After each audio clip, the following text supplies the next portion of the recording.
नमस्कार.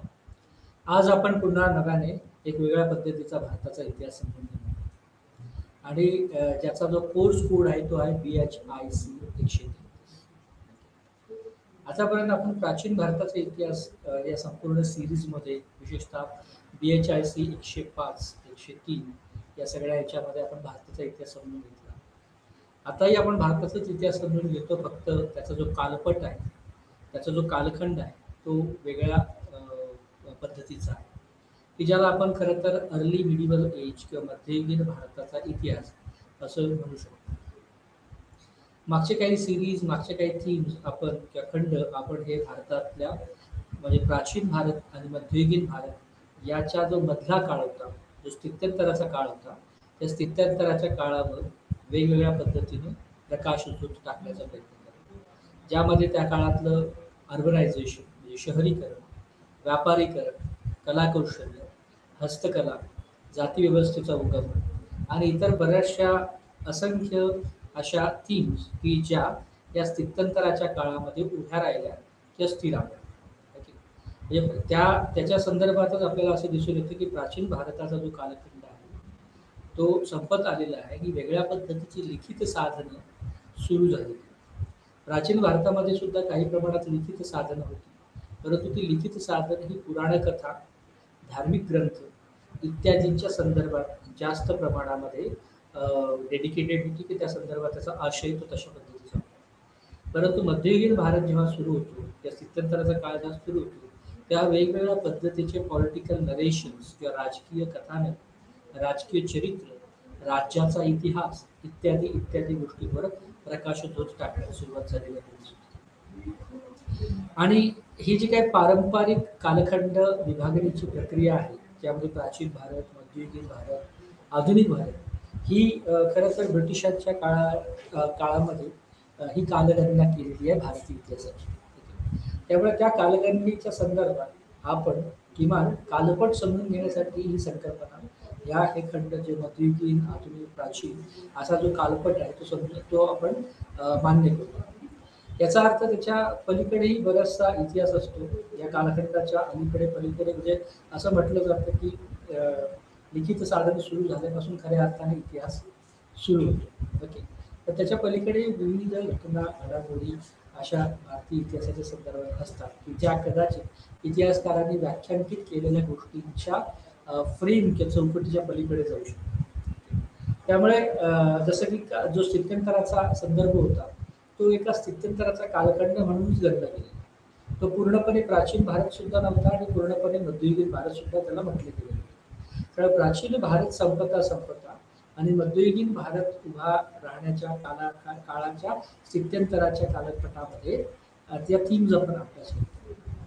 परंतु आपण आता या कोर्समध्ये प्रामुख्याने मध्ययुगीन भारताला ज्या पद्धतीने सुरुवात होती त्या खरं तर त्या अनुषंगाने चर्चा करणं आपल्याला अपेक्षित आहे.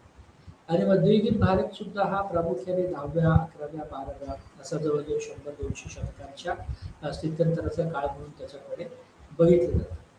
परंतु आपल्याकडे जे राजकीय इतिहास म्हणून जी दखल घेतली गेलेली आहे ही परकीयांचं आक्रमण किंवा परकीयांचं स्थित्यंतर भारताच्या संदर्भात जे घडून येतं तिथून खरं तर मध्ययुगीन कालखंड सुरू.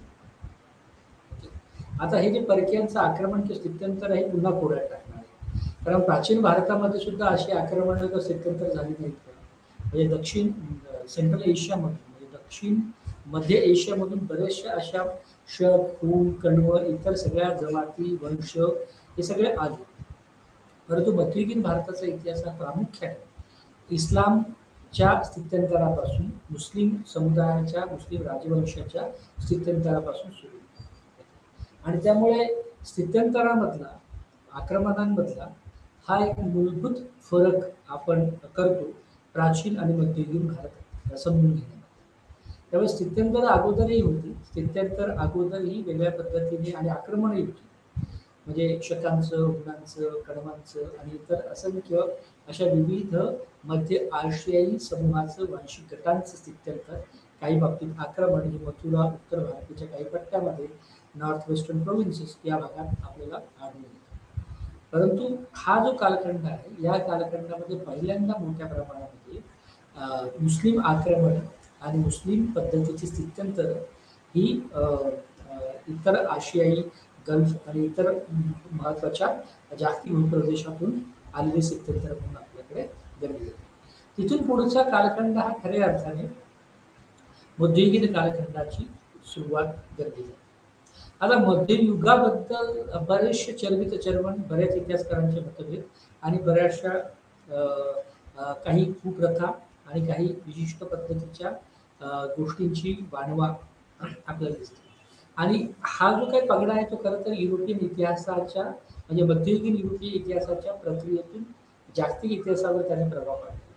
म्हणजे मिडिवल एज हे थोडं एक मागास असं म्हटलं जातं म्हणजे जागतिक आणि युरोपियन इतिहासाच्या संदर्भामध्ये. कारण त्या काळामध्ये सुद्धा जे क्रुसेड्स, जे धर्मयुद्ध युरोपियन इतिहासामध्ये झाली होती, जो रक्तपात झाला होता, जे क्रुसेड झाले होते, ख्रिश्चन आणि मुस्लिम यांचं युद्ध झालं होतं, त्याच्यामुळे सुद्धा त्याला एक वेगळी किनार आहे. आणि त्या सगळ्या अंधार युगाच्या पार्श्वभूमीवर नंतर युरोपियन इतिहासामध्ये एक एक प्रबोधनाचा कालखंड सुरू होतो, रेनेसान्सचा पिरियड सुरू होतो. अशी ती खरं तर जागतिक इतिहासाच्या संदर्भातली मध्ययुगीन कालपटाच्या संदर्भातली मांडणी. भारतामध्ये सुद्धा आपल्याला तशा पद्धतीचा अंधार युग दिसतो की नाही दिसत, हा एक पुन्हा इतिहासांमधल्या जे काय वादविवाद आहे त्यातला एक महत्वाचा पैलू. आणि बऱ्याचशा भारतीय इतिहासकारांचं, राष्ट्रवादी इतिहासकारांचं असं म्हणणं आहे की मध्ययुगीन कालखंडामध्ये एका बाजूला जरी मोहम्मद घोरी आणि इतर मुस्लिम आक्रमणं होत गेली, स्थित्यंतर होत गेली, तरी दुसऱ्या बाजूला सामाजिक परिप्रेक्ष्यामध्ये भक्ती मुवमेंट किंवा भक्ती चळवळीने एक मोठ्या पद्धतीने जनमानसाची पकड घेतलेली होती. आणि जी प्रबोधनाची चळवळ 13व्या-14व्या शतकामध्ये युरोपात सुरू होती किंवा त्याच्या अगोदरचं जे अंधार युग युरोपात होतं, तर तसं अंधार युग किंवा तसं डार्क एज हे भारतीय इतिहासाच्या संदर्भात तसं दिसत नाही. हे बहुअंशी भारतीय इतिहासकार, राष्ट्रवादी इतिहासकार आणि जे भारताच्या गौरवशाली इतिहास परंपरेला मानतात, त्यातलं म्हणजे विशेषतः ते गुप्ता काळखंडापर्यंत भारतीय इतिहास किंवा त्याचा गौरवीकरणाचा इतिहास ताणतात. ओके, परंतु तो मुद्दा जरी आपण बाजूला सोडला तरी जो स्थित्यंतराचा काळ आपण बघितला त्या कालखंडामध्ये आपल्याला असं दिसून येतं की मोठ्या प्रमाणामध्ये वेगवेगळ्या थीम्स आपण ज्या चर्चेला आहेत, शहरीकरण, कलाकौशल्य, हस्तकला, व्यापार, वाणिज्यीकरण, ओके, कमर्शियलायझेशन, ओके, या गोष्टी, या थीम्स आपण प्रत्येक व्याख्यानामध्ये त्याची चर्चा केली. ओके, याचा अर्थ असा होतो की ज्या कालखंडामध्ये युरोप खंडामध्ये, युरोपियन इतिहासामध्ये मध्ययुग हा काळा इतिहास किंवा डार्क एज, काळं एज म्हणून कालखंड म्हणून गणला गेला, तो भारतीयाच्या संदर्भात जर आपण या थीम चर्चा केलं याचा अर्थ तो इथे, कारण ह्या ज्या थीम आहे व्यापारीकरणाच्या, शहरीकरणाच्या, कला कौशल्याच्या, हस्तकलेच्या, ह्या थीम ह्या स्थित्यंतराच्या कालखंडातच होत्या. म्हणजे कारण तोपर्यंत भारतीय समुदाय किंवा भारतीय सभ्यता, सिव्हिलायझेशन, की जी प्रागैतिहासिक कालखंडापासून जर सुरू झालेली होती ती या काळापर्यंत जरा स्थिरावते, स्थिर स्थावर होते. आणि त्यामुळे शहरीकरणासारख्या, व्यापारीकरणासारख्या, हस्तकला आणि कलाकौशल्यांच्या गोष्टींची, थीमची चर्चा करणं अपेक्षित होतं. त्यामुळे एक समाज म्हणून, सभ्यता म्हणून, सिव्हिलायझेशन म्हणून एक स्थिरता येते. आणि त्या पार्श्वभूमीवर नंतरच्या कालखंडामध्ये आपल्याला म्हणजे 9व्या शतकाच्या पुढे आपल्याला विविध आक्रमणं, विविध मायग्रेशन, स्थलांतर आपल्याला या इस्लामिक राजवंशाची घडून चाललेली दिसतो. आणि नंतरच्या काळात जेव्हा एक मोठ्या प्रमाणामध्ये राजकीय प्रभाव क्षेत्र इस्लामिक राज्यांचं, राजवंशाचं स्थापित होतं, त्यानंतरचा कालखंड हा खरं तर राजकीय इतिहासाचा कालखंड म्हणून जास्त अभ्यासला गेलेला आहे. परंतु यातला नटशेल किंवा एक महत्त्वाचं आर्ग्युमेंट्स काय की युरोपियन इतिहासाच्या संदर्भात जी गोष्ट डार्क एज म्हणून गणली गेलेली आहे ती भारताच्या इतिहासामध्ये अस्तित्वात नाही.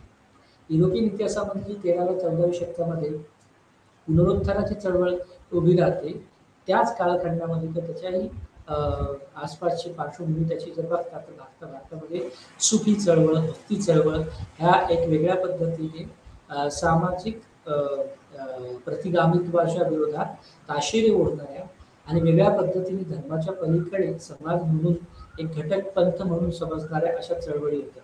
आणि त्या हिंदूमध्ये होत्या आणि मुस्लिमांमध्ये होत्या. सुफी चळवळीने मुस्लिम कट्टर किंवा जी ऑर्थोडॉक्सी होती त्याच्या विरोधात किंवा त्यामधल्या कुप्रथांच्या विरोधात आवाज उठवणं आणि वेगळ्या पद्धतीचं नातं निर्मिताशी स्थापित केलं.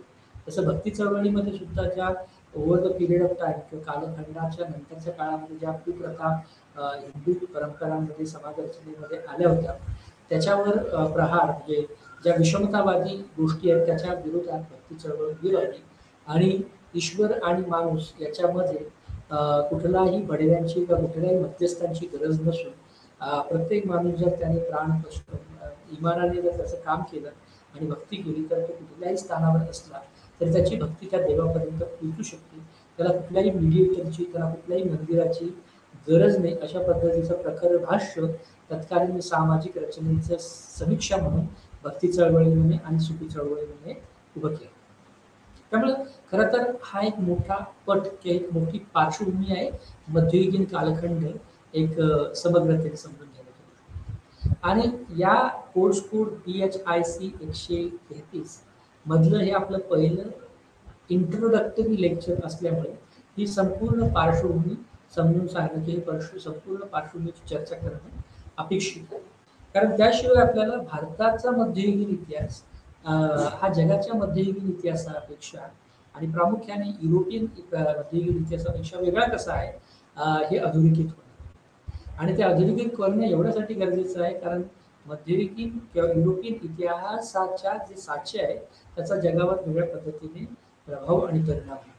त्यामुळे भारतीय परंपरा, भारतीय ज्ञानाच्या परंपरा, भारतीय इतिहासाच्या परंपरा आणि भारतीय तथ्यात्मक इतिहास हा वेगळ्या धाटणीचा आहे, वेगळ्या परिप्रेक्ष्यातून उभा राहतो, वेगळ्या सामाजिक संरचनेतून त्याचे धागेदोरे जोडले गेलेले आहेत.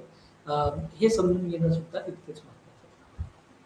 आणि जो राजकीय इतिहास आहे, राजकीय सामाजिक त्याच्यावर आपण भाष्य करणारच आहोत. परंतु तत्पूर्वी ही महत्त्वाची पार्श्वभूमी आपल्याला समजून घेणं अत्यंत गरजेचं आहे. आणि त्यामुळे स्थित्यंतराचा कालखंडाच्या नंतर ज्या एक राजकीय प्रक्रिया किंवा स्थित्यंतर घडतात, स्थलांतर घडतात, तिथून एक वेगळ्या पद्धतीचा इस्लामिक राजवंशाला सुरुवात होते. त्याच्यामध्ये सुद्धा दोन महत्त्वाचे कालपट किंवा कालखंड राजवंशाचे वर्गीकरण म्हणून केले गेलेले आहेत. एक म्हणजे अरेबिक कालखंड आणि दुसरा म्हणजे पर्शियन कालखंड. हे कुठल्या संदर्भात? हे इतिहास लेखनाच्या परंपरांचे. आणि दुसरा राजकीय राजवंशाच्या इतिहासाच्या संदर्भात काय विभाजन आहे तर दिल्ली सल्तनत आणि मुघल पिरियड. त्यामुळे दिल्ली सल्तनतचा इतिहास आणि मुघलांचा इतिहास असे एक दोन राजवंशाच्या दोन प्रभावशाली इस्लामिक राजवंशाच्या आणि त्याच्यामध्ये सुद्धा एक वेगवेगळे मतभेद भिन्नता असलेल्या गोष्टी आहेत. त्यामुळे राजकीय परिप्रेक्ष्यामध्ये सल्तनत आणि मुघल, इतिहास लेखनाच्या परंपरेमध्ये अरबिक इतिहास लेखन आणि पर्शियन इतिहास लेखन या दोन महत्त्वाचे ट्रेंड्स किंवा दोन महत्त्वाच्या गोष्टी आपल्याला आजच्या लेक्चर्समध्ये समजून घेणं गरजेचं आहे.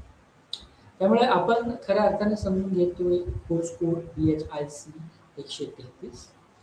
त्यातला पहिला खंड किंवा पहिली थीम आहे पॉलिटिकल स्ट्रक्चर.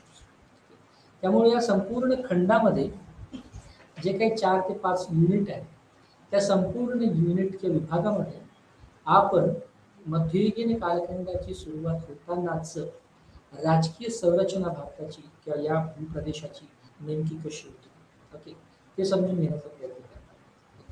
आणि राजकीय प्रक्रिया समजून घेताना सुद्धा त्याच्या मागे पुढचे वेगवेगळे धागेदोरे आहेत त्या वेगवेगळ्या गोष्टी आहेत त्याही समजून घेणं तितकंच महत्त्वाचं आपल्याला आहे. आणि जसं आपण अगोदर उल्लेख केला की जेव्हापासून खरं तर इतिहास लेखनाला सुरुवात होते तो इतिहास असं समजलं. त्याच्या अगोदरचा जो इतिहास आहे तो प्रागैतिहासिक किंवा तो प्री हिस्ट्री असं म्हणून म्हटलं जातो. त्यामुळे त्या कालखंडातल्या इतिहासावर प्रकाशझोत टाकण्याची साधनं म्हणून शिलालेख, रॉक कट पेंटिंग्स आणि काही पुरातत्वीय अवशेष वगैरे वगैरे इत्यादी गोष्टींचा उल्लेख केला जातो. परंतु इतिहास लेखन हा खरं तर लिखित टेक्स्च्युअल रेफरन्सेस पासून सुरू होतो की जो प्राचीन भारतामध्ये सुद्धा जे काही धार्मिक ग्रंथ आपण अभ्यासले किंवा तो समजून घेण्याचा प्रयत्न केला तिथून तो इतिहास सुरू होतो. परंतु मध्ययुगीन कालखंडामध्ये वेगळ्या थाटणीच्या इतिहास लेखनाच्या परंपरा आपल्याला उभ्या राहताना दिसतात. आणि तो खरं तर मध्ययुगीन कालखंड समजून घेण्याचा एक महत्त्वाचा उद्देश. म्हणजे धार्मिक ग्रंथ, पुराण कथा जर सोडले तर तर खऱ्या अर्थाने भारतीय इतिहास परंपरा, हे लिखित इतिहासाची परंपरा कधीपासून सुरू होते, तर ती पहिल्यांदा काश्मीरमधल्या राजतरंगिणी या ग्रंथापासून सुरू होते, जवळजवळ 11व्या शतकापासून. त्याच्या अगोदर डॉक्युमेंटेशन्स म्हणून, ओके, लिखित स्वरूपाचा इतिहास आहे. आणि जे लिखित स्वरूपाचं आपल्याला वाटतं ते म्हणजे धर्मग्रंथांच्या संदर्भात, वेदांच्या संदर्भात, इतर बऱ्याच गोष्टींच्या संदर्भात, म्हणजे बुद्धिस्ट थिरीगाथीच्या संदर्भात किंवा अजून काय ते खरं तर मौखिक परंपरेतून आलेलं आणि नंतर वेगळ्या पद्धतीने स्मृतींच्या आधारावर लिहिलेला असा तो अशा त्या सगळ्या पुराण कथा, धार्मिक ग्रंथ आणि त्याची वर्गवारीच मुळात धर्मग्रंथ म्हणून असल्यामुळे तो न्यूट्रल पद्धतीचा इतिहास असू शकत नाही. तो फिलॉसॉफिकल हिस्ट्री ऑफ त्या विशिष्ट पंथाची, धर्माची, तत्वज्ञानात्मक इतिहासामध्ये त्याची वर्गवारी होऊ शकते. परंतु आपण इतिहासाला ज्या परिप्रेक्ष्यातून समतुल्य परिप्रेक्ष्यातून, न्यूट्रल परिप्रेक्ष्यातून समजून घेण्याचा प्रयत्न करतोय, त्यामध्ये खऱ्या अर्थाने राजतिरिंगिनी या कल्हण याने लिहिलेलं आणि काश्मीरच्या इतिहासावर प्रकाशझोत टाकणाऱ्या इतिहासापासून सुरू होतो. कल्हणचा आणि काश्मीरचा उल्लेख करण्याचं प्रयोजन एवढंच, कारण तो सुद्धा मध्ययुगीन कालखंडाच्या स्थित्यंतराच्या संदर्भातला ग्रंथ आहे. म्हणजे 11व्या शतकात तो ग्रंथ लिहिला गेलेला आहे. आणि 11व्या शतकाच्या नंतर असंही म्हटलं जातं की तो पहिला लिखित इतिहास एका विशिष्ट भूप्रदेशाचा म्हणून गणला गेला. ओके. आणि आणि ते अत्यंत महत्त्वाचं, ही जी काही म्हणणं आहे ते अधोरेखित होणं गरजेचं आहे. आणि नंतरच्या काळात जे काही मुघल आणि सल्तनतचे गोष्टी उभ्या राहतात, त्या काळामध्ये अरबिक इतिहास आणि पर्शियन इतिहासाच्या लेखनशैली आणि पद्धतीशास्त्राच्या अनुषंगाने जे काही परकीय आक्रमक आणि स्थित्यंतर त्या काळात झाले, त्यांच्या दरबारामध्ये असलेल्या बऱ्याचशा राजकवींनी, लेखकांनी, भाटांनी तो इतिहास साध्यंत्र त्याचा वृत्तांत त्या विशिष्ट मुघल आणि सल्तनतच्या काळखंडाच्या संदर्भात लिहिलेला. त्यामुळे trends in Indian history writings हा खरं तर आपल्या आजच्या व्याख्यानाचा मूल विभाग आहे. त्यामुळे भारतीय इतिहास लेखनातील प्रवाह आतापर्यंत जो काही कल्हणाचा इतिहास होता तो जो काश्मीरच्या खोऱ्यांच्या संदर्भात प्रकाशित होत राहतो आणि त्याच्या अगोदर भारतीय धर्मग्रंथ एक वेगळ्या पद्धतीने तत्वज्ञानात्मक इतिहासाच्या दृष्टीने परिप्रेक्ष्यातून उभे राहतात. परंतु प्रामुख्याने मुघल आणि सल्तनत म्हणजे इस्लामिक आक्रमणाच्या नंतर किंवा इस्लामिक राजवंश इथे स्थिर स्थावर झाल्याच्या नंतर एक वेगळ्या पद्धतीचा ऐतिहासिक शैली आपल्याला उभी राहिलेली दिसते. आणि त्या ऐतिहासिक शैलीची नोंद घेणं सुद्धा एवढ्यासाठी गरजेचं आहे, कारण त्यामुळे आपल्याला मध्ययुगीन भारताच्या राजकीय, सामाजिक आणि आर्थिक घडामोडीवर प्रकाशझोत टाकणं सोपं होतं. ओके. आणि त्याच्यामध्ये 2 शैली प्रामुख्याने येतात. ओके. आणि त्या 2 शैलीची 2 वेगळी वैशिष्ट्य आहेत. एक जी अरबिक इतिहास लेखनाची परंपरा आहे. अरबिक इतिहास लेखनाच्या परंपरामध्ये प्रामुख्याने विशिष्ट पद्धतीचं व्यक्तिमत्व, त्याच्या व्यक्तिमत्वांच्या सोबत असलेल्या वेगवेगळ्या भावभावना, राग, मत्सर, द्वेष इत्यादी इत्यादी, सुडाचा इतिहास आणि इतर बरेचसे कॅरेक्टरिस्टिक्स किंवा घटक त्या व्यक्तिगत इतिहासाच्या संदर्भात म्हणजे अरबिक इतिहास लेखनाची ती शैली म्हणून नोंदवली गेलेली आपल्याला दिसते. आणि पर्शियन इतिहास लेखनाची जी शैली आहे ती खरं तर पहिल्यांदा हिस्ट्री ऑफ डायनेस्टीज किंवा राजघराण्याच्या इतिहासावर पहिल्यांदा प्रकाश टाकण्याची म्हणजे भारताच्या संदर्भातली या मध्ययुगीन कालखंडाच्या संदर्भातली पर्शियन इतिहास लेखन परंपरा आपल्याला दिसते. आणि 2 मूलभूत फरक या 2 अरबिक आणि पर्शियन इतिहास लेखन शास्त्रामध्ये असलेले दिसून येतात. त्यामुळे आपण इतिहास लेखन शास्त्राच्या संदर्भात एक इंट्रोडक्टरी लेक्चर करतो. त्यामुळे इतिहास लेखन शास्त्र आणि इतिहास याच्यामधला जे महत्त्वाचा फरक आहे तो सुद्धा आपल्याला समजून घेणं गरजेचं आहे. त्यामुळे इतिहास लेखन शास्त्र आणि इतिहास म्हणजे जो घडला तसा नोंद करणे आणि इतिहास लेखन शास्त्र म्हणजे त्या घडलेल्या इतिहासावर वेगवेगळ्या इतिहासकारांनी कोणत्या पद्धतीचं भाष्य केलं त्याचा सारांश किंवा त्याच्या संदर्भातल्या गोष्टी समजून घे तर तो घडलेल्या घटनांवरच्या वेगवेगळ्या दृष्टिकोनातून लिहिले गेलेल्या इतिहासाचं अभ्यास किंवा मूल्यांकन करणे हे इतिहास लेखन शास्त्र या वर्गवारीमध्ये येतं. त्यामुळे प्रामुख्याने आपण हे जे काही 2-3 महत्वाचे इतिहासकार या काळापटाच्या संदर्भात अभ्यासणार आहोत त्याच्यामध्ये आपल्याला इतिहास आणि इतिहास लेखन या 2 महत्वाच्या इतिहास लेखन शास्त्र ज्याला इंग्रजीमध्ये हिस्टोरिओग्राफी म्हणतात यातलं महत्वाचं डिस्टिंक्शन किंवा यातला महत्वाचा फरक उलगडेल असं मला वाटतं. त्यामुळे प्रामुख्याने हे 8 ते 9 असे बिंदू आहेत की त्या बिंदूंच्या भोवती आपल्याला मध्ययुगीन कालखंडाच्या इतिहासाची सुरुवात किंवा त्याची प्रस्तावना किंवा त्याचं एक बॅकग्राऊंड पार्श्वभूमी सांगणं गरजेची आहे. त्यामुळे एक या पेपरमधलं म्हणजे PHIC 133 मधलं हे पहिलं ओळखीचं किंवा परिचयाचं इंट्रोडक्टरी लेक्चर्स असल्यामुळे आपण सारांशाने नेमक्या या गोष्टी म्हणजे काय त्याचीच खरं तर चर्चा करणं अपेक्षित आहे आणि मध्ययुगीन कालखंडाच्या ची पार्श्वभूमीची चर्चा करणं गरजेचं आहे. तर एक त्या पार्श्वभूमी समजून घेण्याच्या दृष्टीने आपण असं समजून घेतलं की युरोपियन इतिहासाच्या कालखंडामध्ये मध्ययुग ज्या पद्धतीने परसीव्ह केलं गेलं ग्रहण केलं गेलं तशा पद्धतीचं मध्ययुग भारतीय इतिहासामध्ये आढळून येत नाही. वास्तवतः या कालखंडामध्ये वेगळ्या पद्धतीचे इतिहास परंपरा इथे आढळून येतात. वेगळ्या पद्धतीच्या प्रबोधनाच्या चळवळी खरं तर त्या धार्मिक परिप्रेक्ष्यामध्ये आहेत तरी सुद्धा त्याने वेगळ्या पद्धतीची तत्कालीन सामाजिक रचनेची चिकित्सा केलेली आपल्याला दिसून येते. त्या भक्ती आणि सुफी चळवळी याची नोंद आपण घेतली या मध्ययुगीन कालखंडाची पार्श्वभूमी आणि त्याच पद्धतीने आणि पुन्हा या चळवळींचा किंवा या कालखंडाचा कुठला एक विशिष्ट असा जरी असला तरी या प्रक्रिया आहे. जसं की रेनेसान्स ही चळवळ होती आणि ती प्रक्रिया होती. त्याचा जरी सुरुवात होण्याचा एक कालखंड असला तरी त्याचं संपण्या किती 200-300-400 वर्षापर्यंत संपूर्ण जगामध्ये पुनरुत्थानाची चळवळ आणि त्याच्यातून उभे राहिलेले विवेक, लोकशाही, नैतिकता, वैज्ञानिक पद्धत ही मूल्य विकसित होत गेली. त्यामुळे भारतामधल्या सुद्धा सुफी आणि भक्ती ह्या सुद्धा एक दीर्घकालीन परिणाम करणाऱ्या धार्मिक सुधारणांच्या चळवळी म्हणून सुद्धा गणल्या गेलेल्या.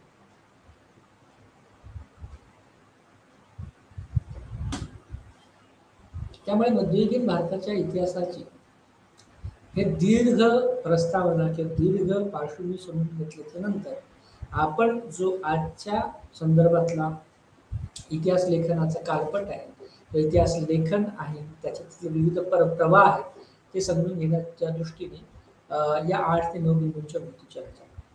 पहिल्यांदा आपण हे जे काय मध्ययुगीन कालखंडाच्या संदर्भात इतिहास लेखनातील प्रवाह समजून घेणं का गरजेचं आहे म्हणजे त्यामधून आपल्याला कोणत्या पद्धतीच्या गोष्टींचा उलगडा होऊ शकतो असे काही महत्वाचे उद्दिष्ट या ठिकाणी अधोरेखित केलेले आहेत. तर त्या उद्दिष्टांची चर्चा करणं आपल्याला अपेक्षित आहे आणि एकंदरीत परिचय हा दीर्घ परिचय त्या झालेलाच असल्यामुळे त्या बिंदूंच्या भोवती आता पुन्हा चर्चा करणं अशी अपेक्षित नाही. तरी पण काही जर बिंदू राहिले असतील तर त्याची चर्चा आपण प्रस्तावना किंवा परिचय या बिंदूंमध्ये करणार. आणि जसं की मी सांगितलं की याच्यामध्ये 2 पद्धतीच्या इतिहास लेखनाच्या ऐतिहासिक परंपरा आहेत की ज्यामध्ये अरेबियन हिस्टोरिओग्राफी आणि पर्शियन हिस्टोरिओग्राफी. ओके त्यामुळे पर्शियन आणि अरेबिक या 2 वेगळ्या पद्धती महत्वाचं डिस्टिंक्शन जे आहे फरक म्हणूनचं ते मी अगोदरच बोललेलं आहे त्यामुळे पुन्हा त्यावर भाष्य करत ओके. आणि या सगळ्या 2 ऐतिहासिक परंपरा समजून घेतल्याच्या नंतर त्या दोन्ही ऐतिहासिक परंपरा एक दिल्ली सल्तनत याच्याशी संबंधित आहे आणि दुसरी मुघलांशी संबंधित आहे आणि त्या दोन्ही इतिहास लेखन परंपरांमध्ये आणि इतिहासाच्या लेखन शैलीमध्ये वेगळ्या पद्धतीचा बदल किंवा वेगळ्या पद्धतीचा फरक आपल्याला दिसून येतो. आणि त्यामुळे राजकीय इतिहास लिहिणं या 2 पद्धतींमुळे किंवा राजकीय इतिहास समजून घेणं या 2 पद्धतीमुळे शक्य झालेलं आपल्याला दिसून. आणि राजकीय इतिहास तपासताना या कालखंडाचा म्हणजे इतिहास लेखनाचा जरी आपण अभ्यास करत असलो तरी ते इतिहास लेखन कोणत्या राजकीय परिप्रेक्ष्याच्या दृष्टिकोनातून लिहिलं गेलेलं आहे त्याची सुद्धा संगतवार मांडणी अपेक्षित आहे.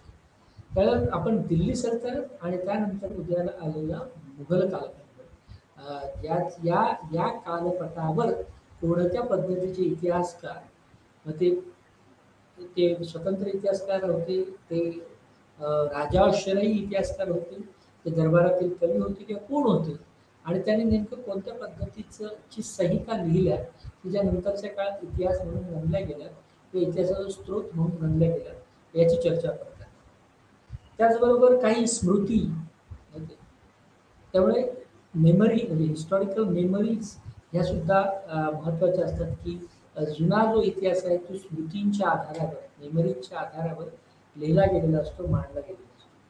त्यामुळे दिल्ली सल्तनत आणि मोगल पिरियड समजून घेताना आपण त्या काळातले जे काही राजदरबारी कवी लेखक वगैरे वगैरे होते ते खरं तर त्या घडत असलेल्या इतिहासातले महत्त्वाचे साक्षीदार.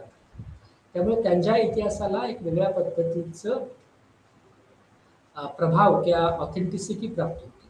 ओके. परंतु नंतरच्या काळामध्ये वेगवेगळ्या पद्धतीच्या स्मृती आठवणींवर आधारित असा इतिहास लिहिला गेला. त्याची नोंद सुद्धा आपल्याला हिस्टॉरिकल मेमरीज मेमरीज या बिंदूंमध्ये आपल्याला पाहायला मिळते.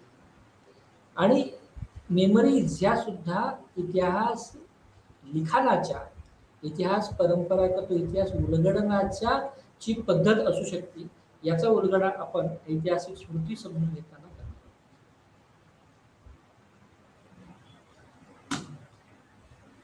त्याचबरोबर भारतामध्ये किंवा या कालखंडामध्ये इंशा परंपरा एक परंपरा होती. आता या इंशा परंपरेमधून सुद्धा आपल्याला विविध पद्धतीचा इतिहासाचा विशेषतः राजकीय मुत्सद्देगिरीचा, एकमेकांबद्दलच्या भावनांचा, एकमेकांबद्दलच्या असलेल्या राजनयनांचा इतिहास समजून घेऊ शकतो. आणि ज्याला इंशा परंपरा ज्याला इंग्रजीमध्ये ज्याला इपिस्टोलोग्राफी असं म्हणतात, म्हणजे आपण त्याला मराठीमध्ये पत्रलेखनाच्या परंपरा असं म्हणू शकतो, की जी इस्लामिक कालखंडामध्ये इंशा परंपरा म्हणून गणली गेली. त्याचं सुबोध भाषांतर म्हणजे पत्रलेखनाच्या परंपरा. त्यामुळे कुठल्या तरी या राजाने त्या राजाला किंवा एखाद्या सरदाराने त्याच्या कसब्यामध्ये किंवा त्याच्या इलाक्यामध्ये घडत असलेल्या घटनांचा किंवा विरोधी कारवायांचा साधांत वृत्तांत राजाला लिहून पाठवणे किंवा विविध मुत्सद्देगिरीच्या व्यवहार हा त्या काळात वेगवेगळ्या पद्धतीचे पत्र लिहून एकमेकांना संदेश पाठवले जात असतात. आणि त्या संदेशाचे काही प्रत त्या काही रेकॉर्ड्स हे इतिहास लेखनाचे साधन म्हणून करतात.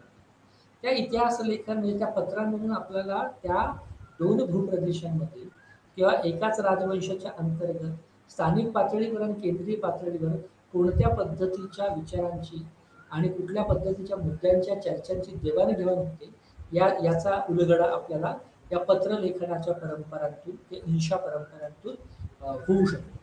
त्यामुळे इंशा परंपरा सुद्धा समजून घेणं किंवा इंशा परंपरा हे सुद्धा इतिहास लेखनाचा एक प्रवाह म्हणून त्याच्याकडे बघितलं जाऊ शकतं. त्यामुळे आपल्याला मध्ययुगीन कालखंड समजून घेताना इतिहासाच्या संदर्भातले जे आपलं टॉपिक असं आहे की भारतीय इतिहास लेखनातील इतिहासाचे प्रवाह ते इतिहास लेखनातील प्रवाह. त्यातला एक आहे तो अरबी इतिहास लेखनाचा प्रवाह, दुसरा आहे तो पर्शियन इतिहास लेखनाचा प्रवाह. आणि हे दोन्ही प्रवाह आपल्याला मुघल आणि दिल्ली सल्तनत या राजकीय कालखंडावर प्रकाशित टाकण्यासाठी मदतीचे ठरतात. त्याच पद्धतीने स्मृतींवर आधारित जो काही इतिहास लिहिला गेला की जो की लेखक हा त्या काळात साक्षीदार होता नव्हता, त्याचे दाखले त्या वेगवेगळ्या संहितेनुसार वेगवेगळे असू शकतात. परंतु ज्या वेळेस त्या घटना घडत होत्या त्यावेळेस तो इतिहास लिहिला गेलेला नाही, तर नंतरच्या कुठल्या तरी एका वेगळ्या स्थिरतेच्या टप्प्यावर आठवून तो इतिहास लिहिला गेलेला आहे.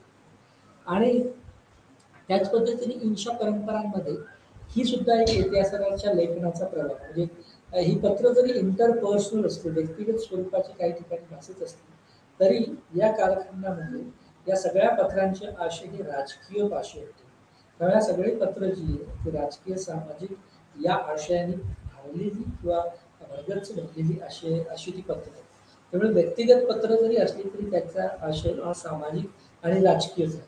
त्यामुळे मध्ययुगीन कालखंड समजून घेताना आपल्याला हिंसा परंपरा हा इतिहास लेखनाचा एक प्रवाह म्हणून त्याच्याकडे बघता येऊ शकतो. त्याच पद्धतीने काही अधिकृत कागदपत्र म्हणजे ज्याला आपण फरमान असं म्हणू शकतो.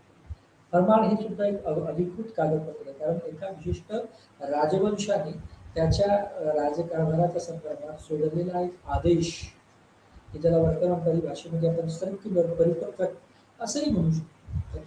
त्यामुळे ही अधिकृत कागदपत्र ही सुद्धा एक वेगळ्या धाटणीची लेखनाची शैली, इतिहास समजून घेण्याची शैली म्हणून या अधिकृत कागदपत्रांकडून समजून घेऊ शकतो. आणि हिंसा अधिकृत कागदपत्र सोडली यामध्ये प्रामुख्याने राजकीय आणि आर्थिक गोष्टींची चर्चा आपल्याला मोठ्या प्रमाणामध्ये आढळते. त्याच पद्धतीने सुफी लेखन हे आहे की ज्यामध्ये एक वेगळ्या पद्धतीचा मानवतावाद, वेगळ्या पद्धतीच्या भक्तीच्या परंपरा, वेगळ्या पद्धतीच्या कुप्रथांवर कडक पद्धतीने ओढलेले ताशेरे आणि भक्तीचा त्यामध्ये इस्लामिक फ्रेमवर्कमध्ये किंवा ट्रॅडिशनमध्ये एक वेगळ्या पद्धतीचं सुफियाना अशा पद्धतीच्या संगीताचा तयार झालेला परंपरा, या सगळ्यांची गोष्ट, या सगळ्यांचा आशय आपल्याला सुफी लेखनामध्ये आणि सुफी गायनामध्ये सुद्धा मिळतो. त्याच पद्धतीने आणि सुफी लेखन जसं की भक्ती लेखन, तर भक्ती लेखनाच्या आधारे आपल्याला भक्ती चळवळ समजून घेता येते, कारण वेगळ्या पद्धतीचा मानवतावाद त्याच्यातून होतो. जसं की याचं कम्पॅरिझन युरोपातल्या पुनरुत्थान प्रबोधनाच्या चळवळीशी केलं, आणि त्या प्रबोधन चळवळीचा किंवा रेनेसान्सचा सुद्धा एक महत्वाचा जो काही चळवळीचा केंद्र किंवा आशय होता तो होता ह्युमॅनिझम, म्हणजे ह्युमॅनिस्टिक आयडिओलॉजी. आणि त्यामुळे इथे सुद्धा सुफी आणि भक्ती या दोन्ही परंपरांमध्ये आपल्याला एक वेगळ्या पद्धतीच्या मानवतावादाचा, धर्मनिरपेक्षतेचा, प्रेमाचा संदेश आपल्याला दिसू शकतो. त्यामुळे ती एक धाटणी आहे, ती एक शैली आहे म्हणजे भारतीय इतिहास लेखनातल्या प्रवाहाची. त्याचबरोबर या कालखंडामध्ये आणि तेव्हापासून नंतरच्या बऱ्याच प्राचीन भारतामध्ये सुद्धा खरं तर भारतामध्ये परकीय येऊन राहण्याची आणि त्याने निरीक्षक म्हणून भूमिका पार पाडण्याच्या असंख्य घटना आहेत. म्हणजे प्राचीन भारताच्या इतिहासामध्ये आणि किंवा बुद्धिस्ट कालखंडावर प्रकाश टाकण्याच्या संदर्भात आपल्याला फाहियान, ह्वानसन इत्यादी चीनी प्रवास चीनी प्रवासांच्या दाखले देता येऊ शकतात. आणि त्यांनी वेगवेगळ्या पद्धतीची प्रवास वर्णन नंतरच्या काळात प्रस्तुत केलेली आहे, की ज्याचा आशय हा खरं तर त्यांनी त्या काळात भारताला ज्या पद्धतीने बघितलं, भारताचं प्रशासन, भारतीय राजकीय व्यवस्था इत्यादी इत्यादी, त्याच्या नोंदी त्या परदेशी प्रवाशांच्या खात्यांमध्ये किंवा प्रवास वर्णनांमध्ये दिसून येतात. त्यामुळे मध्ययुगीन कालखंडामध्ये सुद्धा जसं की इस्लामिक आक्रमण किंवा इस्लामिक राजवटी स्थिरस्थावर होत होत्या, त्या कालखंडांमध्ये इतर परदेशी प्रवासी ज्यामध्ये फ्रेंच आहे, डच आहे किंवा पोर्तुगीज आहे, इतर की जे ऑब्झर्वर म्हणून आलेत आणि त्यांनी त्यांच्या पद्धतीने त्या काळात त्यांच्या व्यापाराच्या बखारी सुरू करण्याच्या दृष्टिकोनातून नंतर मध्ययुगीन किंवा लेटर मिडिवल पिरियडमध्ये सुरुवात केलेली दिसून येते. परंतु त्यांनी त्यांचे अनुभव सुद्धा प्रवास वर्णन म्हणून नंतरच्या काळात कथन केलेले आपल्याला दिसून येतात, आणि ती सुद्धा एक इतिहास लेखनाची शैली म्हणून, प्रवाह म्हणून डेव्हलप झालेला आहे, की ज्यामुळे मध्ययुगीन भारताच्या राजकीय, सामाजिक आणि डिप्लोमॅटिक हिस्ट्री, मुत्सद्देगिरीच्या इतिहासावर एक वेगळ्या पद्धतीचा प्रकाश पडलेला दिसून येतो.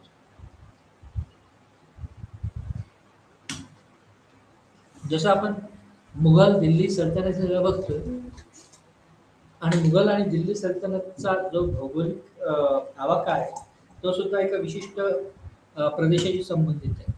म्हणजे अपवाद सोडला तर बऱ्याचशा परकीय आक्रमणकांना संपूर्ण भारतावर कधी कब्जा करता आलेला नाही. त्यामुळे प्रादेशिकता जी आहे ती खरं तर प्राचीन मध्ययुगीन कालखंडापासूनच भारताच्या परिप्रेक्ष्यामध्ये टिकून आहे. त्यामुळे प्रादेशिक इतिहासाला एक वेगळ्या पद्धतीचं महत्त्व आहे, आणि प्रादेशिक इतिहास हा वेगळ्या परिप्रेक्ष्यातून लिहिला गेलेला आपल्याला दिसून येतो. जसं की दख्खनचा इतिहास, चोलांचा इतिहास, पंड्यांचा इतिहास, नंतरच्या काळामध्ये पंड्यांचा इतिहास म्हणजे प्राचीन आणि मध्ययुगीन परिप्रेक्ष्यामध्ये त्यामुळे दख्खन, माळवा हे जे रिजन्स आहेत, त्या रिजनाचा इतिहास हा खरं तर प्रादेशिक इतिहास आणि त्याच्या वेगळ्या परंपरा आहेत. कारण त्याच्यामध्ये सुद्धा एक वेगळ्या सांस्कृतिक पैलूंवर आणि तिथल्या वेगळ्या राजकीय गुंतागुंतींवर प्रकाश झोत टाकलेला आपल्याला दिसतो. त्यामुळे त्या अर्थाने इतिहास लेखन हा कधी अशा सपाटीकरणाच्या प्रक्रियेतून गेलेला नाही. त्याच्यामध्ये अशा पद्धतीच्या विविधांगी प्रवाहांनी तो इतिहास जिवंत ठेवला तर त्या इतिहासाचे वेगवेगळे अन्वयार्थ आपल्याला दिलेले दिसू शकतात. त्यामुळे हा एक महत्वाचं पार्श्वभूमी हा जरा समजून घेण्याची. त्यामुळे या ऐतिहासिक प्रक्रिया समजून घेताना, लेखनाच्या प्रक्रिया समजून घेताना आपल्याला ह्या ज्या दोन परंपरांचा, इतिहास लेखनाच्या परंपरांचा मी उल्लेख केला, त्याची ओळख आपल्याला होईल. त्या ओळखीबरोबर या दोघांमध्ये, या दोन लेखन शैलींमध्ये असलेला फरक सुद्धा आपल्याला उमजून येईल.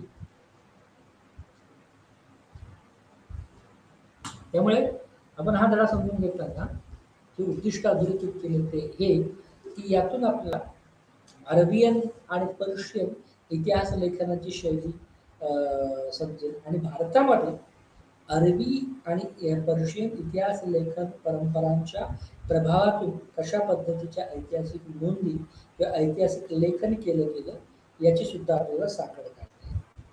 आणि पर्शियन हे इतिहास लेखन हे फार नंतरच्या काळात राजवंशाच्या इतिहास लेखनाचं वैशिष्ट्य आपल्याला पर्शियन इतिहास लेखनामध्ये आढळून येतं.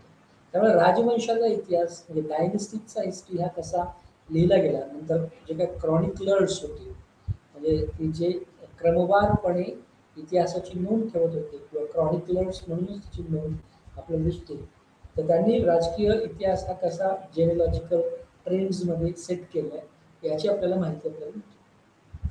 त्याचबरोबर भारतातील प्रदेशी प्रवासी जी होती त्यांची भारताबद्दलची समज काय, जसं की आपण इतिहास लेखनातला एक प्रवाह म्हणून परदेशी परकीय प्रवाशांची प्रवास वर्णनं किंवा प्रवासाची खाती हे तपासणार आहोत किंवा ते समजून घेतोय.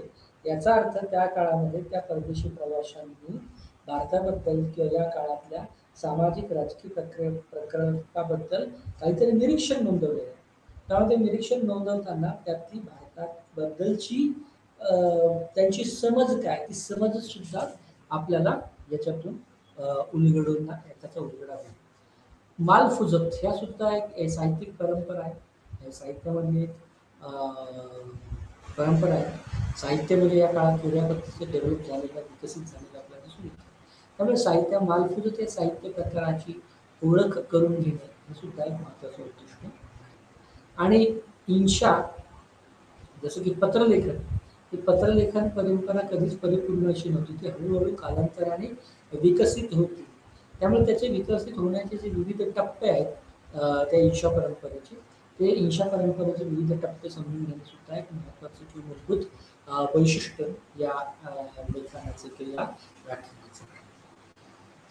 ओके, त्यामुळे मुघलांचं जे इतिहास लेखन आहे ते कशा पद्धतीने झालं, कोणत्या पद्धतीची शैली, कोणत्या पद्धतीचा मार्ग चोखळला गेला आणि सुलतानी परंपरा, त्या सल्तनत परंपरा यांचं लेखन नेमकं कसं झालं, याच्यामध्ये काही साम्यस्थळ काय, शक्तिस्थळ काय, मर्मभेद काय आणि भेदस्थळ काय, या 4-5 गोष्टींच्या अनुषंगाने आपण सुलतान आणि मुघल या काळाच्या इतिहास लेखनाची परंपरा समजतो. त्याच पद्धतीने हे जे काय अधिकृत दस्तऐवज म्हणजे ऑफिशियल डॉक्युमेंटेशन्स जी केलेली आहे की ज्याचा उल्लेख आपण खरं तर अधिकृत कागदपत्र हे हा एक इतिहासाचा प्रवाह, इतिहास लेखनाचा प्रवाह म्हणून गणला गेला आहे. तर त्याच्यामध्ये त्या विशिष्ट राजवंशाच्या कालखंडामध्ये ते ऐतिहासिक दस्तऐवज कसे घडत गेले आणि त्याची उपलब्धता कशी झाली याचा आढावा आपल्याला घेणार. आणि या सगळ्याचा परिपाक म्हणजे काय, तर याद्वारे आपण मध्ययुगीन कालखंड आणि मध्ययुगीन काळ समजू. त्यामुळे आजचं हे व्याख्यान हे थोडंसं इंट्रोडक्टरी असल्यामुळे हा ही संपूर्ण मध्ययुगीन कालखंडाची पार्श्वभूमी समजून घेतल्यानंतर त्याच्या पुढचे जे विविध विभाग आहेत त्याच्यामध्ये तपशीलवार आपल्याला मध्ययुगीन भारताच्या इतिहासाचे वेगवेगळे पैलू, वेगवेगळ्या घटना आणि वेगवेगळ्या गोष्टींवर प्रकाश टाकणं सोपं जाईल. त्यामुळे याद्वारे आपण ही जे इतिहासाचे विविध प्रवाह आहेत, म्हणजे अरबिक इतिहास, पर्शियन इतिहास, स्मृतींचा इतिहास, ओके, मालफुजात साहित्यिक परंपरा वगैरे वगैरे वगैरे, यातून मध्ययुगीन कालखंड समजून घेणार आहोत.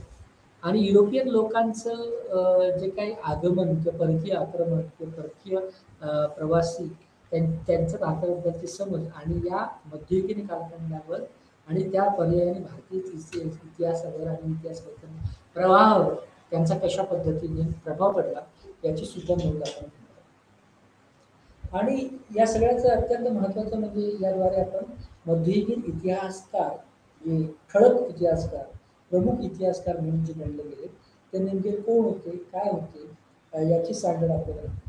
खरं तर भारतीय इतिहास लेखनाच्या परंपरा समजून घेताना आपल्याला 3 गोष्टींवर भर दिला पाहिजे. एक म्हणजे ते नेमके इतिहासकार कोण होते, त्या इतिहासकारांचा इतिहास, त्यांना कुठल्या गोष्टींनी प्रेरित केलं की त्या काळातला इतिहास लिहायला.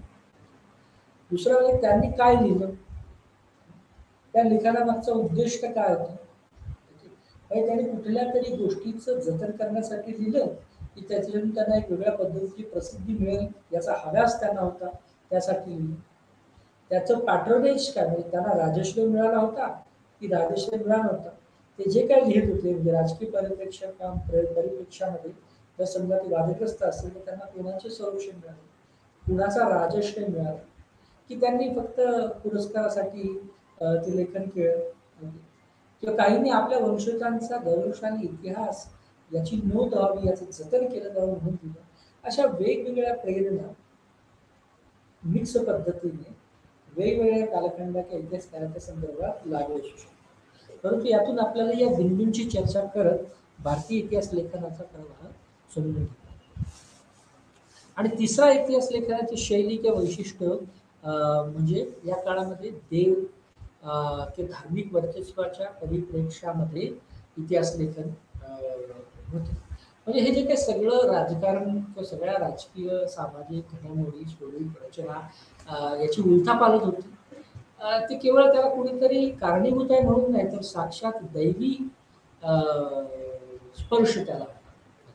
म्हणजे कुठल्या तरी आकाशातल्या अशा सर्व शक्तिमान देवाची किंवा गोष्टीची अलमायटीचीच इच्छा असल्यामुळे या सगळ्या घडामोडी घटना घडत होत्या, याच्यावर मानवी हस्तक्षेप होता. याचा अर्थ असा नाही की या काळात सर्वच लिखाण या परिप्रेक्षामधून लिहिलं, परंतु महत्वाचं काही जे अशा पद्धतीच्या दैवाई घटकांना मानत होते त्यांच्या संदर्भातून सुद्धा तशा पद्धतीचा इतिहासाचा प्रभाव या काळातल्या इतिहासावर. या काळातल्या इतिहासकारांनी ज्या नोंदी आपल्याकडे लिहून ठेवल्या त्या कुठल्या का फॉर्ममध्ये असतील, त्याच्या स्मृतींच्या फॉर्ममध्ये असू द्या, त्या साहित्याच्या फॉर्ममध्ये असू द्या, किंवा कुठल्याही, त्याच्यातून आपल्याला मध्ययुगीन कालखंडामध्ये आणि वर्तमानात सुद्धा इतिहास नेमका कसा लिहावा याची सुद्धा उकल होत जाते. वर्तमानच्या काळामध्ये जे काही इतिहासाचे विविध टप्पे आहेत इतिहास लेखनाचे, त्याची सुद्धा चर्चा या इतिहासामधून आपल्याला होऊ शकते. आणि ह्या इतिहास लेखनाचं महत्त्व अधोरेखित करताना खरं तर असंख्य इतिहासकार, राजदरबारी कवी, पोएट्स, ओके, इत्यादी इत्यादींचा इत्यादीचा आढावा घेणं गरजेचं असला तरी प्रामुख्याने आपण केवळ अबुल फजल आणि विशेषतः झियाउद्दीन बर्णी या 2 लोकांचं, 2 इतिहासकारांचं मध्ययुगीन भारताच्या इतिहासातलं महत्त्व अधोरेखित करण्याचा प्रयत्न करणार आहे, की त्यांनी कोणत्या पद्धतीने इतिहास लिहिला त्याची सुद्धा मांडणी होणं अपेक्षित होत आहे. आणि हे पहिले तर खरं तर 2 असे महत्त्वाचे इतिहासकार आहेत की ज्यांनी अरेबियन इतिहास लेखन परंपराची पद्धत वापरली आणि दुसऱ्याने पर्शियन इतिहास लेखनाची परंपरा वापरली. त्यामुळे भारतीय मध्ययुगीन इतिहास समजून घेताना या 2 इतिहासकारांच्या कामाकडे दुर्लक्ष आपल्याला करता येणार. त्यामुळे के निझामी जे आहेत त्यांच्या मतानुसार ही अरबी इतिहास लेखनाची परंपरा होती, त्या अरबी इतिहास लेखन परंपरांनी लोकशाही आदर्शांची कदर केलेली आपल्याला दिसून येते आणि त्याने इतिहासाला राष्ट्रचरित्र मानलं. इतिहास लेखन म्हणजे हे खरं तर त्या राष्ट्राचं चरित्र लिहिणं अशा पद्धतीचा अरेबियन इतिहास लेखनाची शैली असल्याचं मत केनझान हे आपल्याला म्हणताना दिसतं. त्यामुळे अरबी इतिहास लेखन परंपरांमध्ये ज्याला इतिहास म्हणून संबोधलं जाऊ शकत होतं, त्याच्यामध्ये एखाद्या विशिष्ट कालखंड, व्यक्ती, त्या व्यक्तींचं वय, त्या व्यक्तींच्या भावना इत्यादी इत्यादी, त्यामध्ये राग, द्वेष, मत्सर, प्रेम आणि अगदी बरंच काही, या सगळ्यांची नोंद आपल्याला घेताना दिसतो. त्याच पद्धतीने अरबी इतिहास लेखनामध्ये इस्नाद नावाचा एक प्रकार होता की ज्याला कथन करता एक साखळी, एक चेन, एक नरेशनची एक चेन, म्हणजे प्रमुख पात्र, त्याचा plot, origin, main course, conclusion इत्यादी इत्यादी असं जे आपण मानतो त्या संदर्भात इस्ताद हे सुद्धा एक म्हणजे कथन करता जो होता या काळातला, जो इतिहास लिहित होता, अरबी इतिहास लेखनाच्या पद्धतीने इतिहास लिहित होता, त्याच्यामध्ये एक वेगळ्या पद्धतीची नरेटिव्ह चेन्स आपल्याला आढळून येते. म्हणजे अरबी इतिहास लेखन परंपरांचे महत्वाचे उदाहरण म्हणजे बालदुरी. ओके, आता बालदुरी यांनी सुद्धा बराच इतिहास लेखन लिहिलं की जे अरबी परंपरेच्या परिप्रेक्ष्यामध्ये येते. त्यामुळे बालदुरीने सुद्धा इतिहास लेखन हे खरं तर वेगवेगळ्या घटनांचा कथानककर्त्यांची साखळी आणि विश्वसनीय जे स्रोत असतात इतिहासाचे त्याच्या संदर्भात केला जावा, किंवा प्रत्येक घटनेचा अर्थ कथनकर्त्यांनी कोणत्या पद्धतीचे चेन क्रमवार वापरला आहे आणि कोणती विश्वसनीय साधन, ऐतिहासिक साधन आहेत की ज्याच्यावरून त्याला खरा इतिहास मानता येईल, या गोष्टींना सुद्धा आपल्याला भर दिली.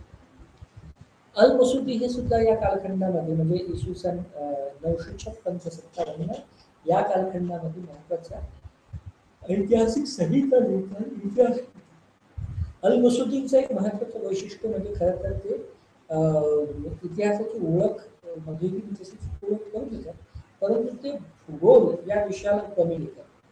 त्यामुळे अल मसुदीच्या लिखाणामध्ये इतिहासाची जी ओळख आहे ती भूगोलासहितची ओळख म्हणून उभी राहते, किंवा ती आपल्याला त्यांच्या लिखाणामध्ये सापडते. त्यामुळे खरं तर अल मसुदी हे एक उत्तम प्रवासी होते की ज्यांचे प्रवास वर्णनं पण बरेचसे प्रसिद्ध आहेत.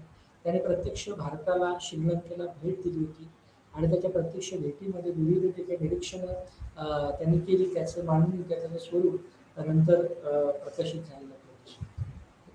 परंतु नंतरच्या काळामध्ये सुरुवातीच्या काळात याला अरबी इतिहास लेखनाला एक राष्ट्रचरित्राचा दर्जा दिला, म्हणजे इतिहास लेखन करणं म्हणजे राष्ट्राचं चरित्र लिहिलं. पण हळूहळू अरबी इतिहास लेखनाच्या परंपरांमध्ये सुद्धा बदल होत गेला, त्याचं संपूर्ण हळूहळू बदलत गेलं आणि त्यात वैयक्तिक पूर्वग्रह, सत्ताधारी अभिजन वर्गाचे मत्सर, त्याच्या आवडीनिवडी, त्यांच्या नापसंती इत्यादी इत्यादी जे पूर्व घटक आहेत कुठल्याही इतिहास लिखाणाचे ते याच्यामध्ये जोडले गेले आणि अरबी इतिहास लेखनाची परंपरा मागे करून एक वेगळ्या पद्धतीचा फॉर्म किंवा अरबी इतिहासच राहिला, पण त्याचा संरचना बदलली गेली. कारण अल बिरुनी हे जे दुसरे महत्वाचे इतिहास, खरं तर पर्शियन इतिहासाच्या संदर्भात भाषेच्या संदर्भात होते, ते खरं तर न्यायालयाशी संबंधित होते आणि त्यांनी जुन्या अभिजात अरबी परंपरेचे पालन करत इतिहास लेखन लिहिले, अल-बिरुनी लिहिलेले असते. तर अल-बिरुनी हे सुद्धा अरबी इतिहास लेखनकारच आहे, किंवा त्यांची जी इतिहास लेखनाची पद्धत आहे ती अरबी स्टाईल आहे, अरबी पद्धत आहे, अरबी शैली आहे. ओके, त्यामुळे ते होते कोर्टली कल्चरचा भाग, ते न्यायालयाशी संबंधित. ओके, परंतु त्याच वेळेला त्यांनी अभिजात ज्या परंपरा आहेत, अरबी परंपरा, त्याचं सुद्धा पालन केलेलं आपल्याला. आणि नंतरच्या काळात जो पर्शियन इतिहास लिखाणाची शैली म्हणून उभी राहते, त्यामध्ये खरं तर रेशियल हिस्ट्री किंवा वंशीय इतिहासाची नोंद घेतली जाते, राजांचा इतिहास तपासला जातो आणि त्याचबरोबर त्या राजांची काही विशिष्ट त्याची कुलीनता जी आहे ती सुद्धा आपल्याला तपासली जाते. तर पर्शियन इतिहासांनी नंतरच्या काळात एक मोठ्या प्रमाणामध्ये हा बदल केलेला आपल्याला दिसतो. परत पर्शियन इतिहास लेखनाची शैली ही व्यक्तिगत पूर्वग्रह, राग, लोभ, द्वेष, मत्सर इत्यादी इत्यादी, आवडी-निवडी, नापसंती याच्या पल्लाड जाऊन एक वेगळ्या पद्धतीचं राजकीय कथन, मानसिक इतिहास, राजांचा इतिहास, कुलीनतेचा इतिहास इत्यादी इत्यादी गोष्टी त्याचा आशय बनताना दुसरी. तेव्हा दिल्ली सल्तनतच्या काळामध्ये जो काही इतिहास लिहिला गेला तो खरं तर राजकीय इतिहास म्हणूनच गणला गेलेला आपल्या देशात. आणि या राजकीय इतिहास लेखन समजून घेताना त्या काळातले जे काही महत्वाचे इतिहासकार आहेत त्याची नोंद घेणं. त्यामध्ये हसन निजामी आहे, त्यामध्ये मिनाज सिराज आहे, शम्स सिराज आफिफ आहे, जियाउद्दीन बर्नी आहे, ओके, इत्यादी इत्यादी महत्वाचे. म्हणजे याच्या पलीकडेही असंख्य इतिहासकार किंवा असंख्य रेकॉर्ड कीपर्स किंवा ज्यांनी या सगळ्यांनी ठेवल्या त्या आहेत. परंतु आपण केवळ गणित आधारे या सगळ्या महत्वाच्या इतिहासकारांचा उल्लेख त्या इतिहासकारांची नोंद आपण घेतो.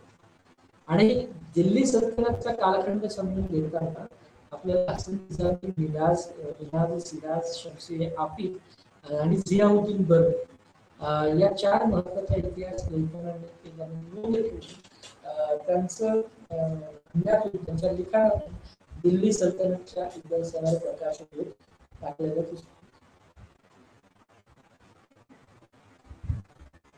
त्यावेळी खरं तर हसन निजामीने दिल्ली सल्तनतचा इतिहास लिहिला आणि ज्याचा कालखंड 1191 ते 1229 पर्यंतचा कालखंड हसन निजामीने त्यांच्या इतिहास लेखनाचा आशय सेट करण्यासाठी वापरलेला आहे.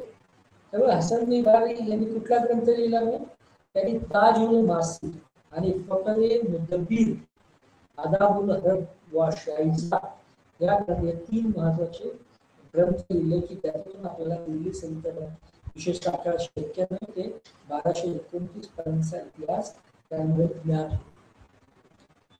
आता मिनाज सिराज जुजानी यांनी तबके नासरी हा ग्रंथ आपल्याला लिहिला आणि तो ग्रंथ खरं तर त्या काळातला जो सुलतान होता, सुलतान नसरुद्दीन मोहम्मद, त्याला तो समर्पित केला, त्याला तो अर्पण केलेला तबकत नासिरी हा ग्रंथ.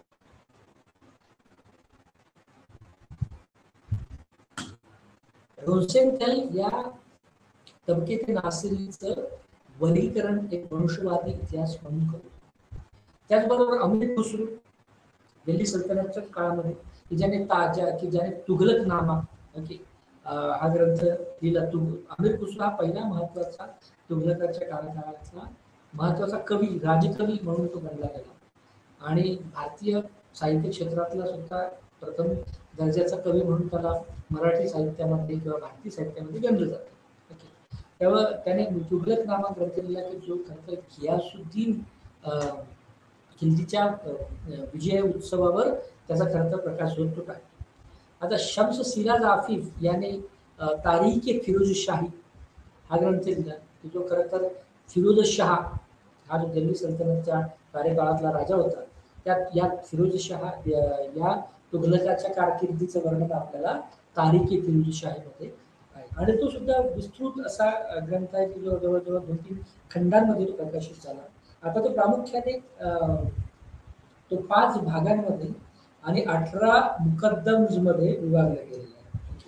5 प्रिझम आणि 18 मुकद्दम्स मध्ये तो विभागला गेलेला आहे आणि त्यामुळे एक विस्तृत बृहद असा इतिहास, तुघलकाच्या कालखंडाचा इतिहास तारीख फिरोजशाहीमध्ये आपल्याला आढळून येतो. जियाउद्दीन बर्नीने खरं तर अल्लाउद्दीन खिलजीच्या किंवा अल्लाउद्दीनच्या कालखंडावर प्रकाशझोत टाकला आणि त्याच्या वेगवेगळ्या जे काही पैलू आहेत त्या पैलूंवर महत्वाचे ऐतिहासिक टिपणाने नोंदवलेले आपल्याला दिसून येतात. म्हणजे अल्लाउद्दीन खिलजीने किंमत नियंत्रणाचे जे प्रयोग केले त्याची सुद्धा आपल्याला माहिती मिळते. त्याच्या काळामध्ये शहरामध्ये उभे राहिलेल्या वेगवेगळ्या बांधकामांचे उल्लेख आणि त्याचं सगळं रचना, त्याची माहिती आपल्याला याच्यात मिळते. त्याचबरोबर अल्लाउद्दीन खिलजीने सुद्धा सत्ता हस्तगत करण्यासाठी ज्या पद्धतीच्या कुरघोड्या केल्या तर त्याच्यावर सुद्धा प्रकाश जियाउद्दीन बर्नी पण वेगळ्या परिप्रेक्ष्यातून टाकला. त्याचबरोबर मोहम्मद तुघलक हा खरं तर एक वेगळ्या पद्धतीचा राजा, त्याच्या काही विशिष्ट राजकीय धोरणांमुळे वादग्रस्त ठरलेला, परंतु याचीही माहिती आपल्याला जियाउद्दीन बर्नीच्या लेखनामध्ये होते. परंतु जियाउद्दीन बर्नीने मोहम्मद तुघलकाला एक महान आणि असा राजा आणि रिझन म्हणजे कार्यकारण भाव तपासणारा असा राजा म्हणून त्याची नोंद केली. त्यामुळे तुघलकांचा जो कालखंड किंवा कार्यकाळ फेल गेला किंवा अपयशी ठरला, त्याचं खरं तर अन्वयार्थ असा आहे की त्याच्यामध्ये मोहम्मद तुघलकांची काही चूक नाही.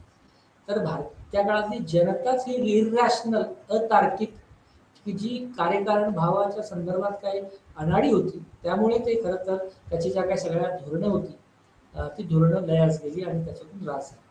कारण तो स्वतः एक वेगळ्या सायंटिफिक किंवा रिझनच्या आधारे निर्णय घेणार होता. त्याजवळ बरणी च्या कालखंडामध्ये वेगळ्या पद्धतीचे सुद्धा आपल्याला ऐतिहासिक दाखले मिळतात. म्हणजे इस्लामचा बौद्धिक आम्ही आपल्या लोकांना प्रगतीच्या मार्गावर नेण्यासाठी तो उत्सुक होता. त्याने नवीन कायदे केले, नवीन नियमन केले.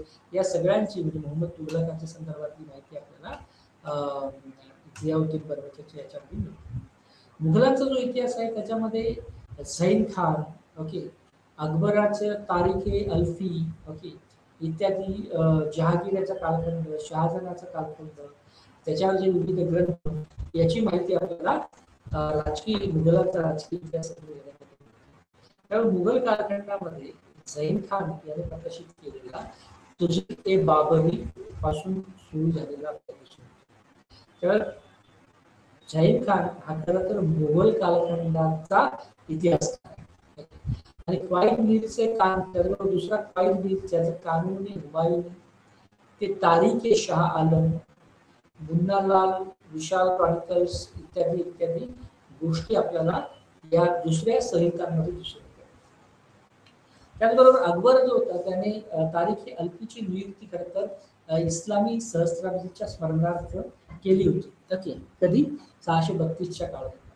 त्यामुळे हा जो काही तारीख अल्फी आहे तो ग्रंथ तो तो 632 पासून अकबराच्या कारकिर्दीपर्यंतच्या कालखंडावर प्रकाशझोत टाकणारा ग्रंथ किंवा संहिता म्हणून समजून घेता येतो, की ज्यामध्ये अकबराचं साम्राज्य विस्तृतपणे वर्णन केलेलं आहे. त्याच्यामध्ये कुठल्या कुठल्या पद्धतीच्या प्रदेश होते, प्रोव्हिन्स होते, प्रांत होते.